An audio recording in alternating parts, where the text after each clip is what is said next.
To the average viewer who hasn't watched my videos, it may seem that I'm anti-American. My favourite Americans are in ascending order Andy Roddick, Mel Gibson, Kristen Hawkins, Donald Trump, Trump 2024, and of course Dolly Parton. To clarify, I'm not anti-America being America, I'm anti-Australia being America. The only time America ever gets brought up in Australian culture these days is when controversial events happen in the world. Like Roe v. Wade being overturned. Thank God that decision was passed. Evil law.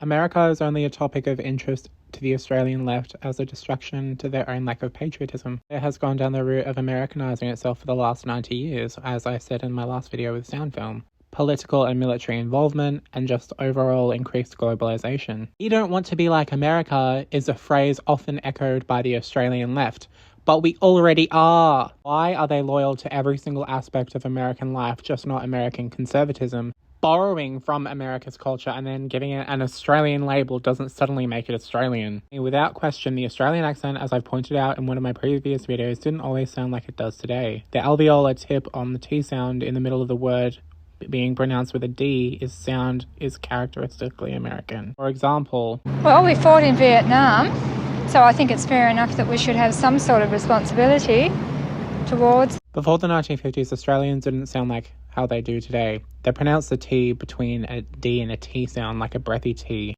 Well, why am I so pro-British then? While I don't condone Menzies allowing Australia to be nuclear tested for the British government, from a cultural point of view, I think Australia was more secure and cohesive. American culture has politicized the British side of our history that gets ignored and doesn't get enough airtime or the historical context that it so thoroughly deserves. A lot of this change had to do in the 1970s with Gough Whitlam, but we have an entire 190 years before universal healthcare, multiculturalism, metric and dollar-loving country that has only existed for half a century. The only reason why people think that Australia has no culture is because it exists in a vacuum, a mishmash of US and British influence. It is no longer the standard for people to have teapots made in England. Now they're made in Big W or Kmart. Australian corporatism carries its own cultural cringe, and we don't cling to the historical tradition of England.